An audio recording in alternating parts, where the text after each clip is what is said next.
Арне Слоттың Ливерпуль клубынан кетуі мүмкін. Манчестер Юнайтед Арсеналдың жұлдызын сатып алмақ. Нико Уильямс Ла Лигадан Аплге ауысуы ықтимал. Томас Франк Тоттенхемнен кеткеннен кейін бірнеше күн өтпей-ақ қайта бапкерлік қызметке оралды. Сондай-ақ Ноттингем Форестке тағайындалуы мүмкін. Жаңа бапкер көпшілікті таңғалдыруы ықтимал. Осының бәрі және тағы басқа жаңалықтар бүгінгі шығарылымда. Қайырлы күн достар. Сіздермен бірге Аңыз доп арнасы. Міндетті түрде лайк басып, қоңыраушаны қосып, арнаға жазылуды ұмытпаңыздар. Дайын болсаңыздар, бастайық. Италиялық журналист Николо Скира мынадай дабылды ақпарат таратты. Егер Арне Слот жаңа маусымда Ливерпульді Чемпиондар лигасына шығара алмаса, қызметінен босатылады. Клуб басшылығы биылғы маусымдағы тұрақсыздыққа түсіністікпен қарауға дайын, бірақ минимум жоспар орындалуы тиіс. Ал ол, Еуропадағы ең беделді клубтық турнирге жолдама алу. Скираның айтуынша, қызылдар Слоттың орнына келетін үміткерді де анықтап қойған. Ол, қазір жұмыссыз жүрген. Клуб басшылығының сеніміне ие испаниялық маман Хаби Алонсо. Егер Слот мақсатына жете алмаса, оның орнын дәл осы маман басуы мүмкін. Слоттың өзі жағдайды былай бағалайды. Ұпай айырмашылығы аса үлкен емес. Бір сәтте Манчестер Ситиден 5 ұпай артта қалдық деп ойладық. Ал бірнеше минуттан кейін айырмашылық 11 ұпайға дейін ұлғайып кетті. Қазір Ливерпуль чемпионатта 6-шы орында келеді және 4-ші сатыдағы Манчестер Юнайтедтен небәрі 3 ұпайға қалып отыр. Айта кету керек, қызыл сойқандарды турнирлік кестенің жоғары бөлігінен соңғы жылдары сирек көріп жүрміз. Демек, Чемпиондар лигасына жолдама алу мүмкіндігі әлі бар. Бірақ маусым бойғы ойын сапасын ескерсек, бәрі болуы мүмкін. Егер команда үздік төрттікке ене алмаса, бұл Слот үшін қызметінен айырылуға себеп болуы ықтимал. Ал Хаби Алонсо туралы айтсақ, оның Ливерпульге дәл қазір лайықты нұсқа екеніне күмән бар. Реалда жұмыс істеген кезінде оның талапшыл әдісі кей ойыншыларға ауыр тигені айтылған. Қазір қызылдарда буын алмасу кезеңі жүріп жатыр. Мохамед Салах төңірегінде де, қорғаныс шебіндегі мәселелер бойынша да сұрақ көп. Жұлдызды футболшылармен тіл табысу Алонсоның ең мықты қыры емес деген пікір бар. Оған жас ойыншылар көп шоғырланған. Ұжым көбірек сәйкес келетіндей. Ол Байерде дәл сондай ортада нәтижеге жеткен еді. Дегенмен ол Бундеслигада жасаған сенсациялық жетістігін қайталау оңай емес. Сол маусымда Бавария тұрақсыз өнер көрсеткені де әсер еткені рас. Бірақ футболдың табиғаты сол, бір команда өз артықшылығын тиімді пайдаланып, қарсыластың қателігін жазалап, ұпай жинайды. Сол жылы Алонсо мұны толық жүзеге асырды. Қалай болғанда да, дәл қазір ол Ливерпуль үшін ең тиімді таңдау емес сияқты. Мүмкін болашақта иә, бірақ дәл қазір емес. Сонымен қатар клуб төңірегінде тағы бір қызу әңгіме бар. Нико Уильямс болашақта Салахтың орнын басуы мүмкін деген ақпарат тарады. Бұл арада Сауд Арабиясының Аль-Иттихад клубы мысырлық шабуылшымен келіссөз жүргізіп жатқаны айтылуда. Онда Салах жұлдыздық мәртебе тұрғысынан Карим Бензема мен N'Голо Канте қатарын толықтыруы мүмкін. Ал Нико Уильямсқа келсек, бұған дейін оның клубпен келісімшартты ұзартқанына өкініп жүргені туралы ақпарат шыққан еді. Испаниялық Венгер бұл шешімді қателік деп бағалағаны. Сонымен қатар оның келісімшартында 95 миллион еуро көлеміндегі босату төлемі клаусула көрсетілген. Ливерпуль Мохамед Салах клубтан кеткен жағдайда дәл осы соманы төлеуге дайын екені айтылуда. Бұл тақырыпты бұқаралық ақпарат құралдары да жаппай көтеріп жатыр. Көптеген дереккөздер қызылдардың басшылығы Нико Уильямсқа шынымен де байыппен қызығушылық танытып отырғанын жазуда. Қазіргі таңда испаниялық ойыншының нарықтық бағасы шамамен 70 миллион еуроға тең. Соңғы бір жылда Никоның трансферлік құны 10 миллион еуроға төмендеген. Хаби Алонсо жағдайындағыдай, бізде Уильямсты Ливерпуль үшін ең тиімді шешім деп айта алмаймыз. Ол жарақатқа жиі шалдығады. Осы маусымда нәтижелілігі төмен бар болғаны 4 гол соққан. Соған қарамастан, нарықтық бағасынан әлдеқайда жоғары өтемақы төлеу үлкен тәуекел. Соңғы уақытта Ливерпуль тәуекелі жоғары трансферлерді жиі жасап жүр. Егер Уильямспен келісімшарт жасалып, клаусуласы төленсе, бұл да сондай мәмілелердің бірі болмақ. Бәлкім, одан да қызығырақ ойыншы іздеген дұрыс шығар, немесе алдымен бір маусымға жалға алып, өзін қалай көрсететінін бақылауға болады. Бірақ мұндай нұсқа Атлетик Билбао клубына тиімді бола қоймас, себебі егер ойыншы өзін көрсете алмаса, оны қымбат бағаға сату қиындай түседі. Ал клаусула төленсе, бас клубы өз ақшасын алып, ары қарайғы тағдырына алаңдамайды. Әрине, оларға осы жол тиімдірек. Ал енді келесі жаңалықтар легіне көшейік. Томас Франк Тоттенхемнен кеткен соң демалып үлгермей жатып, қайтадан жұмысқа оралуы мүмкін.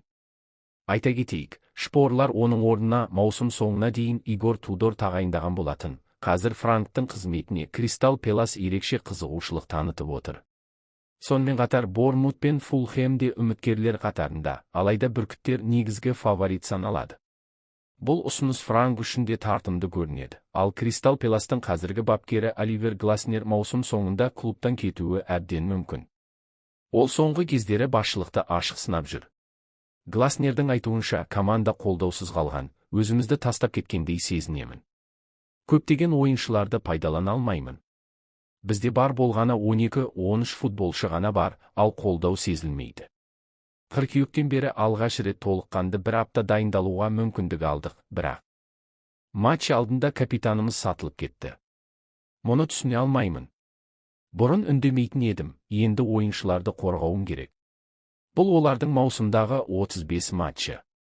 Екінші рет матч алдында жүрегімізді жаралады. Жазда бір көшбасшы кетті, енді тағы бірі. Футболшыларға не айтуым керек? Қосалқы құрамға қарасам, тәжірибесіз жастар ғана. Бұл мәселе бір күндік емес, бірнеше айдан бері жалғасып келеді деді ол. Кейінірек Гласнер клуб басшылығына жаңа сынақ қажет екенін айтқанын, және жазда командадан кеткісі келетінін де мәлімдеді. Алда тағы да қызықты жаңалықтар бар, бізбен бірге болыңыздар. Қазіргі таңда Кристал Пэлас апл турнирлік кестесінде 13 орында келеді. Маусым басында команда өте жақсы әсер қалдырған еді. Алайда кейін бәрі жоспардан тыс өрбіді. Бұған бас бапкердің көңіл-күйі мен клуб ішіндегі ахуал да әсер еткен сияқты. Маңызды ойыншылардан қайта-қайта айырылу ешбір ұжымды қуантпайтыны анық, дегенмен клуб басшылығының ойынша Томас Франк нақты нені өзгерте алады? Бұл жағы түсініксіз. Тоттенхемде ресурсы әлдеқайда мол, ортада ол өзін толық дәлелдей алған жоқ. Қазір шпорлар да турнир кестесінде төменгі орындардың бірінде тұр. Егер бүркіттердің мақсаты тек премьер-лигада қалу болса, онда Франк жаман нұсқа емес. Оның аплде жұмыс істеу тәжірибесі бар, әрі қазір бос маман, ал бапкер іздеп жатқан Кристал Пэластан бөлек, Ноттингем Форест жаңа жаттықтырушысын тағайындап үлгерді. Маусым барысында үшінші бапкерімен қош айтысқан клуб енді тізгінді Витер Перейраға тапсырды. Онымен 1,5 жылдық келісімшарт жасалды. Яғни ол осы маусымда аяқтап, команданы аплде сақтап қалуға тырысады, және келесі маусымды да өткізеді. Айта кету керек, Перейраның аплде тәжірибесі бар, ол бұған дейін Вулверхэмптон клубын жаттықтырған. Алайда ол жақта ұзақ тұрақтай алмады және нәтижесі көңіл көншітпеген соң қызметінен кеткен еді. Қазір орманшылар чемпионатта 17 орында тұр. Осы тұста заңды сұрақ туады. Дәл осы лигада жуырда ғана нәтижесіздік үшін қызметінен алынған бапкерді шақыру қаншалықты қисынды қалай болғанда да, бұл клуб басшылығының шешімі. Перейраға үлкен жауапкершілік жүктеліп отыр. Басты міндет команданы аплде алып қалу. Одан өзге мақсат қойылмаған. Жалпы, Форесттің бапкерлерге қатысты саясаты түсініксіздеу. Бір маусымда 4 маман ауыстыру, тұрақтылықтың белгісі емес. Осындай жағдайда қай бапкер ұзақ мерзімді жобаға сеніп жұмыс істегісі келеді? Иә, нәтиже керек, бірақ соншалық жиі өзгеріс жасауда даулы шешім мүмкін. Маусымды бастаған Нуну Эшпириту Сантуға сенім арту керек береді. Бақта оның клуб басшылығымен трансфер саясатына байланысты келіспеушілікке түскені жазылды. Португалиялық маман құрамды күшейтуге көңілі толмаған. Соған қарамастан, ол жаңа келісімшартқа қол қойғаннан кейін көп ұзамай қызметінен босатылды. Бәлкім, бапкерлерге өтемақы төлеуге кеткен қаржыға бірнеше сапалы футболшы сатып алуға болар ма еді? Қалай десек те, бұл клубта түсініксіз жағдайлар көп. Ал енді тағы бір тосын ақпарат. Арсенал шабуылдаушы жартылай қорғаушысы Мартин Эдегор жазғы трансферлік кезеңде командадан кетуі мүмкін деген жаңалық тарады.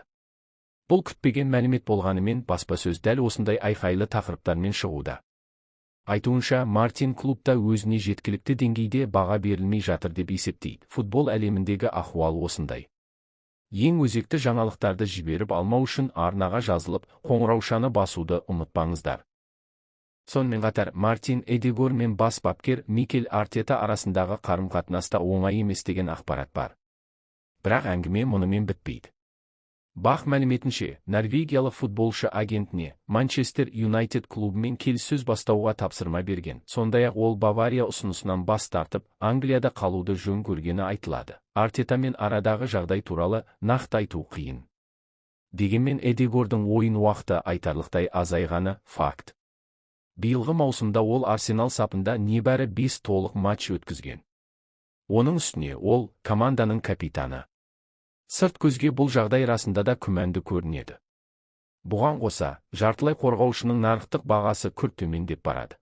Жуырда ғана 110 миллион еуро тұрған ойыншы қазір 70 миллионға дейін арзандаған. Егер Манчестер Юнайтедке ауысу расқа айналса, тарихта мұндай жағдай болғанын ұмытпайық. Мәселен, Робин ван Перси кезінде Арсеналдың көшбасшысы бола тұра, дәл осы Манчестер клубына өткен еді. Иә, заман басқа болды, бірақ екі клуб арасында трансферлер болғаны рас. Жалпы, ойыншы мен бапкер арасында түсініспеушілік туындаса, көбіне екі тараптың жолы екіге айырылғаны тиімді болады. Өйткені мұндай жағдай ұзаққа созылса, нәтиже бермейді. Дегенмен Артетаның өзі де клубтан кетуі мүмкін деген әңгімелер бар. Алдыңғы видеода бұл тақырыпты қозғаған едік, алайда кей көрермендер бұған күмәнмен қарады. Шын мәнінде таңғалатындай не бар? Иә, Артета тұсында Арсенал жақсы ойнап жүр, бірақ ол әлі күнге дейін APL чемпиондығын жеңіп алған жоқ. Ол клубты 7 маусым бойы жаттықтырып келеді, уақыт жеткілікті берілді. Егер мақсат тек үздік төрттікке кіру болса, мәселе туындамас еді, бірақ канонерлердің амбициясы әлдеқайда жоғары. Қазіргі Арсенал APL-дегі ең мықты құрамдардың бірі. Көптеген ойыншыларының трансферлік құны 100 миллион еуродан асады. Мұндай құраммен чемпиондар лигасын немесе премьер лиганы ұтуды талап ету заңды нәрсе. Осындай көрсеткіштермен Артета шартты түрде Реал Мадрид, Барселона немесе Баварияда қанша уақыт жұмыс істей алар еді. Тіпті Манчестер Сити иелері Пеп Гвардиола сияқты ұзақ мерзім күтер ме еді? Бұл үлкен сұрақ. Ал Арсенал оған уақыт берді. Сондықтан Артетаны қол тимейтін тұлға ретінде қарастыру қисынсыз. Әрине, ол клуб үшін көп еңбек етті, бірақ әзірге белгілі бір шекке тірелгендей әсер қалдырады. Бұл шек бұзылып, ол APL титулын жеңіп алса, керемет болар еді. Ал егер олай болмаса, басшылықтың жаңа бапкер тағайындауы біз үшін тосын жаңалық болмайды. Айтпақшы, кейбір жанкүйерлер қызық ұсыныс айтты, неге Сеск Фабрегас кандидатурасын қарастырмасқа? Ол Арсеналдың түлегі. Қазір Como клубында жақсы жұмыс істеп, өзін бапкер ретінде дәлелдеп жүр. Мүмкін, оған мүмкіндік беріп көру керек шығар. Бұл асында да қызықты нұсқа. Фабрегас жаңа серпін әкеліп, Артетадан да асып түсуі ғажап емес. Футбол әлеміндегі жағдай осындай. Ал сіз бұл туралы не ойлайсыз?